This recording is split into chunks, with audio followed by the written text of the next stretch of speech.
Welcome to the Live Like It's True podcast, where we look at some of the most interesting and surprising true stories of the Bible. I'm Shannon Popkin, inviting you to open your Bible with me to drink deeply of the story and to live like it's true. If you're here for one of our recent episodes, we're in the Judgy series. So we're looking at stories of judgment and mercy in the Bible and how to live like it's true that our God is a merciful judge.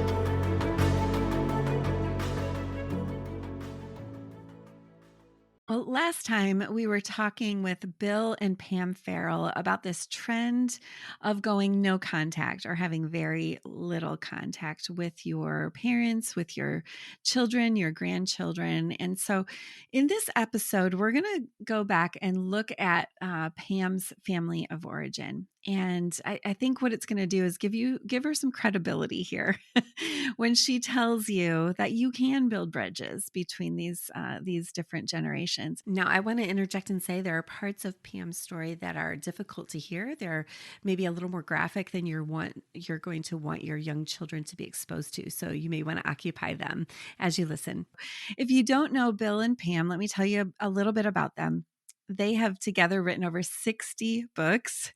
Pam and Bill are the authors of Men Are Like Waffles, Women Are Like Spaghetti. They're relationship experts. They're international speakers and the directors of Love Wise. That's Love-Wise. And they've been married for 45 years. They have 3 grown children. And today, Pam's going to tell us the story about her alcoholic father and how God has redeemed this relationship. I would love to hear your story. Tell us what have you learned by experience? You get started. So I'll start, okay. And that is, I'm the firstborn daughter of an alcoholic dad with severe rage issues. I always thought that we would make the headlines, but not for a good reason. More like man shoots family than shoots himself. A lot of domestic violence in the home that I grew up in. But my mom's best friend, Kathy, saw the chaos, and she invited us to come to church. And there, as a little 7-year-old girl, I met wonderful people, and I'm like, oh, this is what love looks like. Mm-hmm. And I knew I wanted to know their God, the author of love. So I received Christ young at 7, and I was baptized by the time I was 8. And I was in the Word. I was on quiz team, and the Word washed me. The Word grew me up. Even in my dad's alcoholism did not improve. It got worse. And even to the point that by the time my sweet mom, she became a Christian the same year as I did. So we kind of grew up in our faith together. And by the time I was in college, a freshman in college, my dad's alcoholism was so out of control that he was spiraling down into suicidal behavior on a regular basis. And he would use it as a threat towards us in the family. And one night I heard my mom screaming. I ran. I woke up everybody and ran to the garage. And my dad was trying to hang himself over the rafters of the garage. And my brother was a football player. So my brother and I grabbed my dad down, pulled him into the house, put him on the sofa, and I sat on my dad's chest, took the noose off his neck, and we sang Amazing Grace over and over and over again to keep my dad from killing himself that night. God showed amazing grace. And my dad at that point started being abusive to my mom in dramatic ways, not just verbally anymore, but in his alcoholic stupor, he would try to hurt her. And so eventually my mom had to separate from my dad. She was, and I can share this because it's in 10 best decisions a single mom can make, my mom's full testimony. I got a phone call from my sister. I was in college, and she's like, you have to come home right now. Mom's in the shower, and she's been sitting there all day in her pajamas, scrubbing the cracks. And it's 8 hours later. Something's wrong with mom. Oh. And so mom was like, she was broken. She was broken. And so I drove home, and my sweet friend and roommate was so afraid for me that she got her boyfriend, and we she came with us to make sure it was even safe for me to be home Okay. and rescue my kids and my mom if necessary. And we got my mom to the doctor, and the doctor said, Afton, you have three choices here. You can stay with him and he will kill you. You can stay with him and you will fracture and you will kill him. Those two choices give no parents to your children. Or Mm, you can separate from him with the hope and prayer that he will reach out for help, and then mm, you have a chance of each of you growing and being, healthy people, and maybe put a relationship back together.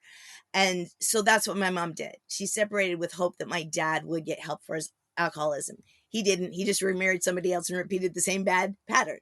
But mm, my mom got healthy at that point. And so I saw what it took to get healthy, and both me and my mom forgave my dad because God called us to. And mm, so we're like, okay, our lives always get better when we say yes to Jesus. So we forgave dad for everything he's ever done, ever said. And that freed us to have healthy relationships. I wouldn't even recognize Bill as a healthy male had I not forgiven my dad. Now, that mm, doesn't mean that I went and lived with my dad who was out of control and in an unsafe mhm, mhm, environment. No, but I kept a relationship with him. I remember when God said, Pam, I want you to look at your dad, not for what you hope he can give, but for what he is giving, and be thankful for the little piece he's giving. He's giving you money for college. Thank him for that. Honor him. there you go. Mhm, Reach out, say words of their life giving. Bless your dad for anything he does that matches the Bible, and everything else, forgive it. Let it just like wash over you. Don't let it stick, because that'll make you bitter, and that will not make you the kind of person that you want to become. And so mhm, both my mom and I did that year after year after year after year. I mean, my dad's behavior did not improve, but because I did that, I had a good relationship with my dad, and he would call me and he would call Bill and talk about Jesus. hmm, And so by the very end of his life, okay, we're coming up on like the last year of his life, God whispered to me one day, Pam, you just read in the Bible about forgiveness and you applied it. But there's this extra step: bless those who persecute you. I want you to bless your dad. And I'm like, well, I'd be happy to if I could think of anything good. Um, and so God said, I will help you. I want you to just start praying. And when I show you a way to frame up a blessing and write it down for your dad to give it at Christmas, do it. And so mm, that's what I did. I started praying, and God showed me this day when I was like 4 at an Easter egg hunt, when dad helped me find the golden egg, and we got a big basket of brimming with goodies. And I thought, the egg was smashed and broken. That's why nobody could find the golden egg. It was smashed and broken. I'm like, that is what my dad is like. He's broken. And mm, that's why he can't give. And that's why, like, he can't live healthy with people, because he was never told, I love you, not once in his life, by his mm, earthly father. His family was not fractured by divorce, but it was 12 kids, and mom, because she married the town drunk, had to live someplace else, like she was a school teacher. And so the sisters raised the kids, and hmm, they're wonderful people. They love Jesus, but they're young. And so there are pieces of my dad's life that never got filled in. And instead of coming to Jesus and letting God grow him up, he repeated the same bad pattern of alcoholism. mm, And so things mm, started clicking and making sense. And so I wrote this tribute to my dad, framed it up, and I complimented him. My dad is a lot like that broken golden egg, full of prize winning potential, but mm, fractured by hopes and dreams broken. And so I said nice things toward the very end. Some days I hear my dad say, pick up that golden egg, pick up the things of life that life requires you to carry. And so I do. So I complimented him for even the hard times in our mm, relationship. And mhm, my dad started crying. And he said, Charlie, that was his nickname for me, Charlie. Thank you for saying such nice things about this battle good boy. Mm. And if you want to tell our story to help other people, you just do that, Charlie girl. Mm. He had never, read any of my books, but he knew that was important to me. And so he Mhm. blessed me to Mm. share our story to help other people. Mm. Freedom, freedom. Yeah. And he lived one more year. I have no regrets Mm. because I knew I did everything to bring the love of God into Dad's life. And so much so that when I got the phone call that he was no longer with us from the police, he had a heart attack. I was an executor. I walk in, that tribute was pulled up next to a set of Bible studies and Christian videos Mm. that we had gotten for Christmas for him, and he had watched them Mm. and read them. And the tribute was right next to it. So I knew this is where he spent his last moments. Mm. And this sweet little 80-year-old lady walked across the street, neighbor, with some jelly. And she's like, "Oh, are you Billy's kids?" And we're like, "Yeah, I haven't seen him lately." "Yeah, well, he's no longer with us." And she's like, "Oh, he wasn't looking really good. So the other day I brought him over some jelly, and I gave him Steps to Peace with God that I got at the Billy Graham crusade.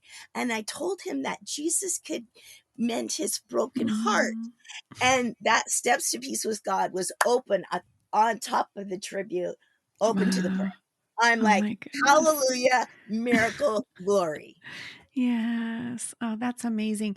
Pam, I think I hear a huge contrast in what you just described with what my heart craves, which is this person is wrong. And I need to be the one to show them they're wrong and not to ever retreat from that, because I'm the one who draws the lines. I'm the one who holds the gavel. I'm the one who needs to set the record straight. And I see you just putting that gavel in God's hands, letting God draw the lines between right and wrong and letting him deal with the consequences of sin. And you're just like a participant in this story of mercy where your dad, I mean, we don't know, right? If your dad, like you never had a I conversation believe, about him, but yeah, you saw some pretty good evidence there. I think the Lord gave you that. I think that God gave me the evidence that the very end of my dad's life, that he finally said yes to Jesus. He like always thought he had to get like fixed up, cleaned up better, and then come Mm-hmm. to Jesus. I'm like, no, no, no, no. You don't take a bath to have a shower. So Yes. one of That's a the good way to things put it. that we had to do was out of love. Really, boundaries are a set of principles you set in place to protect the person that is not walking with Jesus, to protect the person that you might see as choosing some toxic decisions. And so I we at one point had to say, "Dad, I love you so much that my kids will not ride in your car if I deem you've been drinking, because if Mm. anything happened to me and the kids, you would be devastated. And Mm-hmm. I don't want that on your conscience. So Yeah. I'll drive your car, or I'll take my own car, and I'm just telling you I love you, and that is why I'm doing this." And That's a so different take on boundaries, Pam. I feel like right, most people use boundaries to protect themselves. Like I have to right. do what's right for me. Like that's what you just hear is I have to do what's right for me, for my kids, my family, and I'm shutting you out. Where I that is different. That's a shift. That seems more Christ-like, I think. It that's and God led that to me because I knew I wanted the best of my dad. When he was sober, he was a fabulous dad. He Mm-hmm. wasn't sober very much, but when he was a fabulous dad. I knew I wanted my kids to have that. Grandpa only had an 8th grade education, but he rose to the vice president of this corporation. Wow. And he had an amazing work ethic. So I don't Mm. want to sweep out the Yeah. amazing work ethic role Mm-hmm. model just because there's this other thing that I am deeming not worthy of my family. Yeah, I think there's So, this idea that we have of either good guy or bad guy. We're the right, ones who deem that. And I think Bill, what you were saying earlier is when we're sending our kids, whether they're to be married or just live apart from us, there's going to be things that we hope they'll take with us. And I Mhm. think Of there course. is, like your dad showed some humility there in saying, I hope that you could tell our story. Like Yes. it takes a lot of humility to say I did anything wrong. I feel like, we like to put out this big blanket statement of, well, nobody's perfect. That's easy for me to say, but give me the specific things, specific Yeah. ways that I wasn't perfect. Well, every single one of those is humbling and hard. It's not easy to take any one of those and own them. But I think what you're describing, there's so much freedom and joy in that. And Well, oh, go well, ahead. At my dad's right. funeral, I read the blessing, Mm, and we sang that Chris Christopherson song, "Why Me, Lord? What have I ever done to deserve all the blessings?" mm, Because that was the heart of my dad. Like, if he could boil it down, he knew he was imperfect. mhm. He didn't need reminded. In fact, that was one of the stumbling blocks that kept him from coming to Jesus, is he didn't know what to do with that shame, that guilt, that Right. imperfection. And Josh McDowell even shared the four laws with my dad. And so he Wow. had a lot of good people. And at the Yeah. very end of my dad's life, it seemed like it just clicked in. And I believe God said, Billy Ray, yay, you've come home to me, but I'm not sure you can walk this out because you are so addicted to alcohol. I'm Wow. just going to bring you home. I'm just going to bring Mm, you home now. Yeah. yeah. Yeah. And, Oh, that's and Shannon, to your point, I think we somewhere along the way we adopted a justice mindset rather than a redemption mindset. okay. Because what the gospel does, it redeems everything. You Mhm. know that we all deserve to die, but Jesus took it for us, Mhm. and He redeemed the sin in our life, and He started turning it into something better. And that's what God's a master at. Is He doesn't protect us from the pain of life, but He takes the pain and He redeems it by turning it into something else. Mm, And rather than have that result of grace that we're focusing on, we have this justice mentality. Like, you were wrong, I'm going to declare you're wrong, now we're done. mhm. Rather than, yes, we had some pain in our life. Now, what can God turn it into? Yeah. And I know Yeah. that's the story I've lived. I grew up in a home where my mom was the dominant personality in my home. My dad's a really smart guy, really nice guy, Put Men on the Moon. He's an amazing engineer. Oh, Brilliant. wow. Wow. but let mom run the show.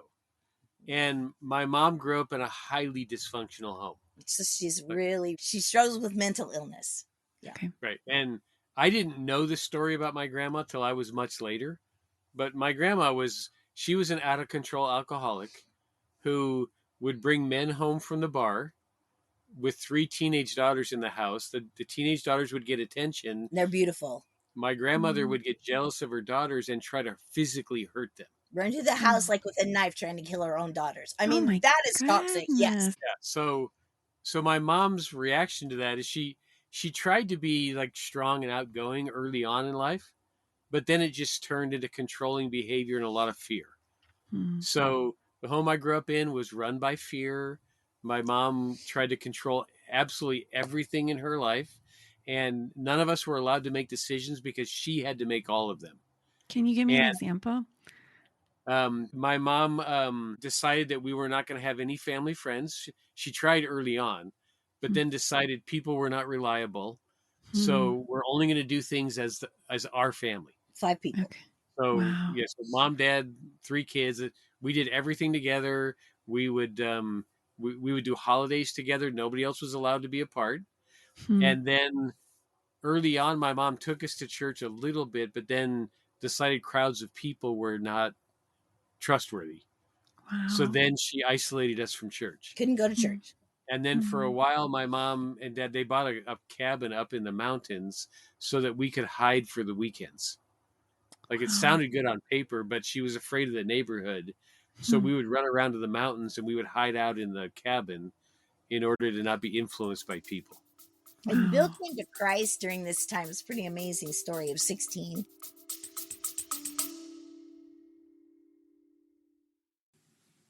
What would change in your life if you lived like it's true that God is the one who's in control, not you? In a 9-week study called Control Girl, Lessons on Surrendering Your Burden of Control from 7 Women in the Bible, we'll examine the Old Testament stories of Eve, Sarah, Hagar, Rebecca, Rachel, Leah, and Miriam. And here's what I think you'll notice.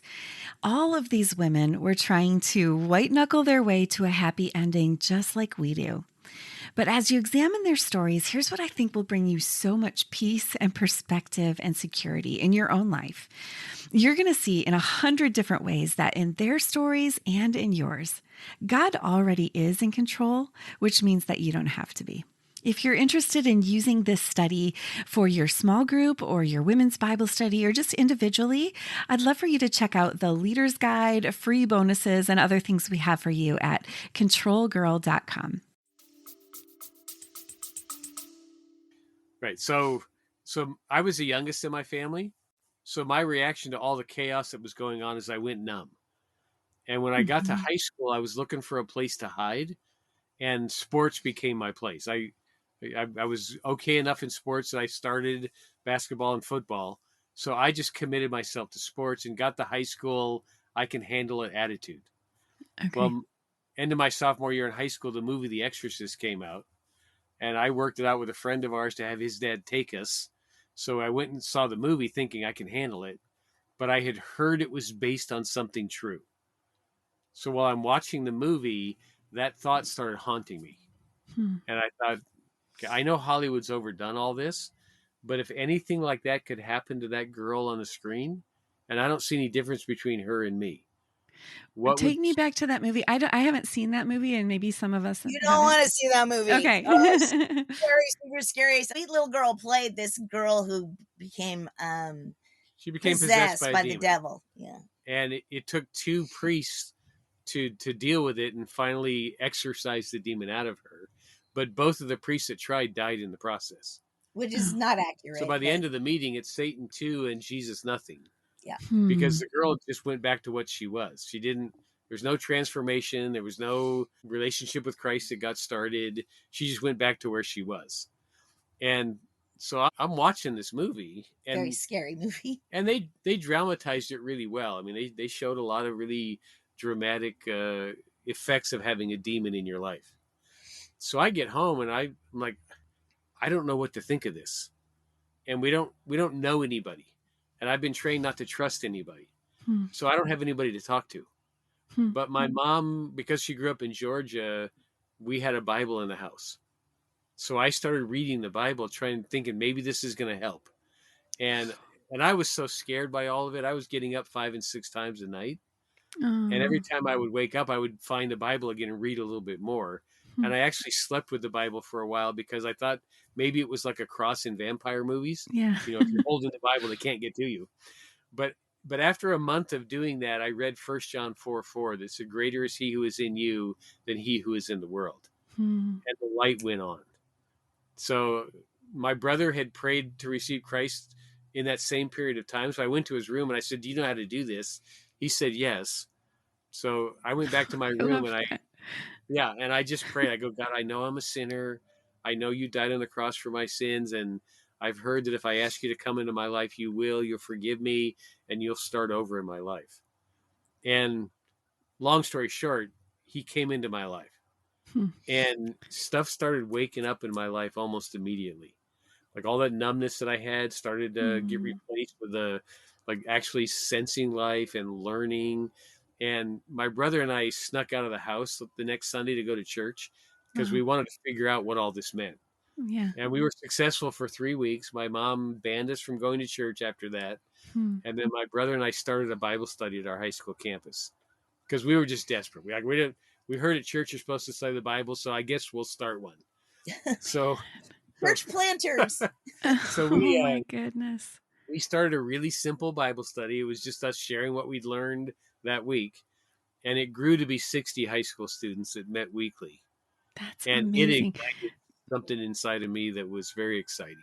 This And this reminds me of the parable of the mustard seed. It's like a little yes, seed of the gospel is so powerful that Yeah. it can grow up to be this tree that others nest that everybody nests in. Like you got a movie like that is an outlandish evangelistic tool, but God That's Yeah. could exactly use right. even that, right? To Exactly right. just plant the seed, the questions of life and the world that we live in. I love that, Bill. That's amazing. And almost immediately, the same thing happened to me as happened to Bill. Is when you engage in the Word of God, God challenges you to begin forgiving. And so, I mean, there's a lot in Bill's life to forgive. Like Yeah. when he was young, he was one of the, like 25% of all boys. Right. Um, I was a bedwetter through the 6th grade. yeah. And again, I'm youngest in the family. So my mom is getting exhausted because if you have to control everything in your life, it's exhausting. Yeah. So, but by the time I'm in 5th grade, my mom's tired of dealing with it. So her solution was to have me sleep in a bathtub for 2 years of my life, so that Oh. we didn't have to deal with the effects of bedwetting. So, Oh like, my child services goodness. today would probably yank Bill out of Yeah. home. I mean, it Oh. truly, there's some big stuff here that God was asking Bill to forgive. Mhm. And he was faithful. Every time God brought something up, Bill was faithful to forgive. And then clarity. Okay, now what does that mean in my life? What would be a healthy boundary? I just have to We say, I agree with you guys. Both of you could have done the whole no contact thing We could have, and just played right into this and it actually cultural. tried to happen. Yeah, Like I didn't realize that it's actually a trend in my family. Like in my family, I didn't learn this till my parents were in their 80s. But in Well, my I mean, family, we just heard that from your mom, like no contact with her family, right? but yeah. Or It goes extended. further back. for four Okay. generations now, I pieced it together when my parents were in their 80s, and my dad decided to start talking and telling the family story. Wow. Well, for 4 generations on both sides, when people get married, they break their relationship with their parents. Like they Huh. didn't come to their weddings, and Bill's mom didn't come to our wedding, and we couldn't understand Wow. it. We bought Yeah. your dress. I mean, yeah, Huh. And I never had a relationship with my dad's parents. And my dad's grandfather just left one day. they Like don't know like where he like is. the conversation he told his wife, "I'm going to Texas to start a business." She said, "Okay, I'm not going with you." And he literally just disappeared. Vanished. And Wow. we're not nobody ever had contact with him again. Hmm. And this stuff's been going on for a long time. I didn't realize it early on. And it tried to happen with us Yeah. because we had 2 little kids. We went and visited my parents. My mom did something. I still don't even remember what she did. It's always outlandish, and it's always hurtful because Hmm. if you don't go along with her plan, she just unleashes anger. That's She how goes she handles. nuclear. Yeah. Yeah. She's never been equipped. She's afraid of doctors. So she won't go to a psychologist, and dad won't make her. And every year we were like, this might be a good year, dad, to help mom get, some help for this. But we always got huge pushback. And so it was probably something to do with anger, and probably Well, and, something really hurtful was said and done. well, and it affected my kids. I Yeah. remember that. And I got so mad. Like you know when you're so mad you can't talk. I was there, and I said to Panic, "Get in the car. Don't say a word." That's all I told I'm them. like, come on, kids, come on, kids. Yeah, and I drove us home. It was about a 2.5 hour drive from my parents' house to where we were living. For 2 hours of it, I was working the steering wheel so intensely my hands hurt. Hmm. And I finally said, "No more." Like I cannot allow my mom to have this reaction on me anymore. And can't allow her to hurt the kids. And I was thinking about doing what we're talking about. I was thinking Hmm. about cutting off my parents. Yeah. Both of them. Yeah. And what stopped me was I was praying about it, and I came to the conclusion I don't think I can tell my kids that family is important if I have no relationship with my parents. Yeah. So I've got to figure this out. Yep. So How what can I we tell started, them to never cut me off? And yet I've done that, right? yeah. Right, right. So Hmm. what we started talking about is, okay, what can my parents handle? They can handle about your mom can handle an hour to 90 minutes before she amps up and like explodes. That's Hmm. about the time frame we have to work with. And she does better when we come up to her world and go out to lunch, so that she feels like she has control. She does Hmm. better when our boys are like out at the park not in her house. So we started like taking apart when mom explodes and Wow. how we can help her not do that. And there again, I see you doing boundaries that are loving. It's Yeah. for the benefit of the But person, not me Yeah. protecting against them. it's Yeah. interesting you mentioned before what most people are doing instead of boundaries is they're putting up walls. Hmm. And the problem with walls is they're always self-defeating Yeah. because it points out exactly where people can be hurt. Hmm. So, like if I were to tell you, hey Shannon, it's great to be on your podcast right here, but I don't want to talk about my mom. That's the Well, first thing you're going to well, want if to you tell. wanted to hurt me, where would you start? Right. So tell me about your mom. Yeah. We've now Yeah. just pointed out where the sore spot is, Okay. and we've Right. pointed out how people can get to us. Hmm. So people who are saying, I'm never going to talk to my parents again. Well, they're attracting people that are going to stir them up. Hmm. Oh, really? What'd your parents do? Like you, Eh, it's like a You magnet feed the of monster.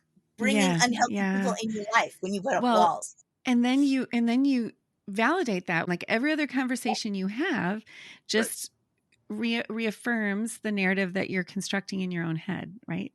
Right. Right. Right. But if I say to you, hey, if we talk about mom, I'd like you to be sensitive because it's a hard topic for me.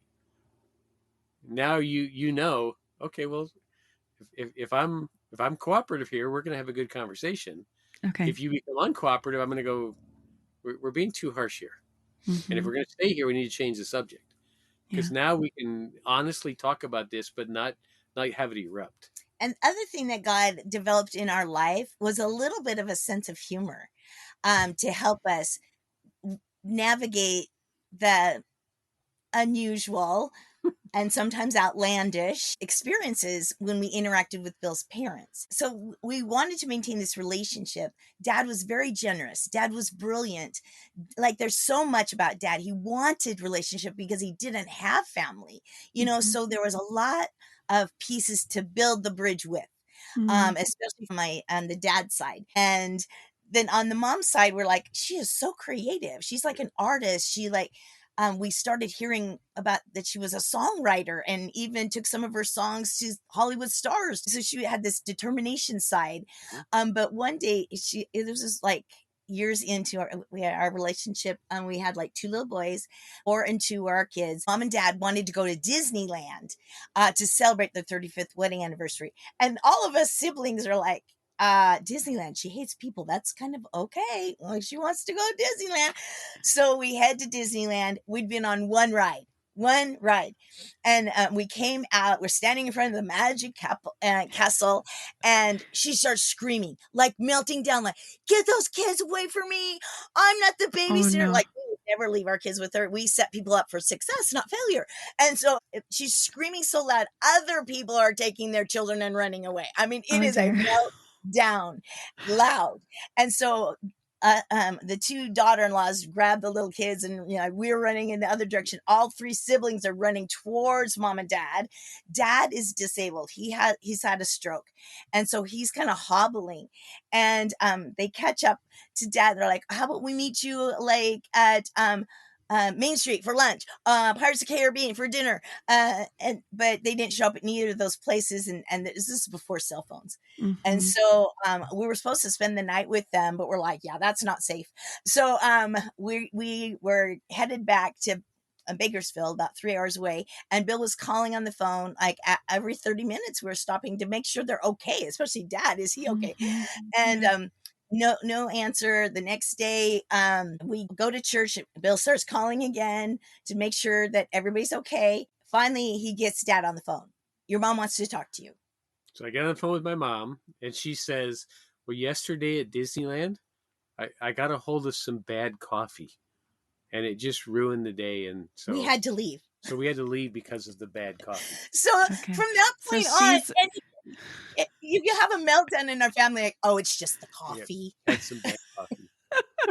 We well, learned a lot about it so that we didn't Cry. we didn't have a bad yeah. attitude. I mean, the alternative is to pound your gavel and say, you are bad. Look, everybody saw that. You are a Right. bad person.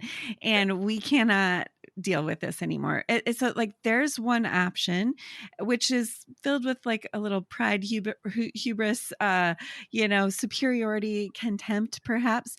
The opposite, I think, laughter has a humility about it. To be able to laugh about the bad coffee is just saying, you know what? It is what it is, and we're not going to cast final judgment. That's not our place. We're going to do what we can. We got to deal with some bad coffee once in a while, right? Exactly. And the big payoff is I have 2 pictures now that I'll treasure for Yes. my whole life. I have a picture of my dad, myself, my oldest son, and his son at a Los Angeles Dodgers baseball game. I have a picture of my dad, myself, my 4 generations of Farrell men sitting in the same place, which hasn't happened in my family for at least 100 years. That's awesome. And I Yeah. watched God do the redemption.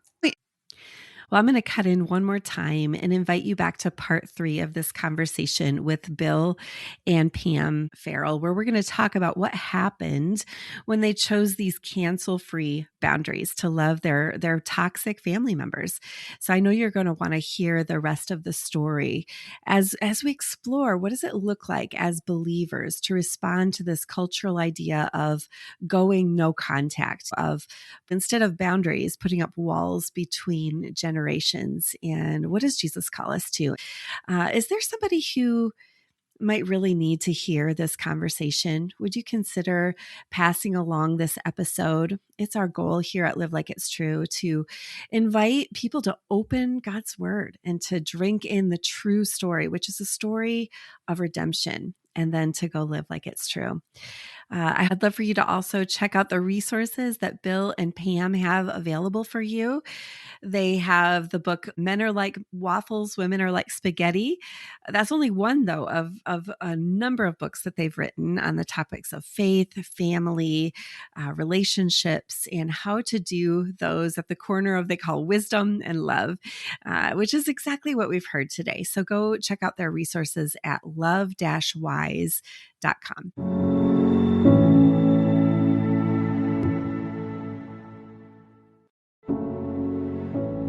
Can I just remind you that these stories in the Bible are true stories?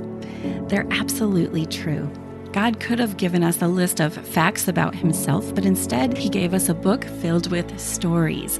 These stories help us to know God, and collectively they help us to understand this overarching story that we are all part of.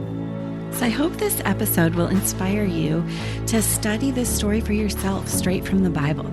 To help, I've put together my Live Like It's True workbook. It includes some of my favorite tools for studying the narrative sections of our Bible. Also, we're getting quite a collection of episodes, and we've done some work on the website making it possible for you to search for a particular story of the Bible by section and book of the Bible. Come check that out along with my other books and resources at shannonpopkin.com. Live Like It's True is part of the Resound Media Network. For more gospel-centered resources, go to resoundmedia.cc. We've got that link for you, along with any other links to resources we've mentioned in the show notes. All right, friend, are you ready? Now it's time to go live like it's true.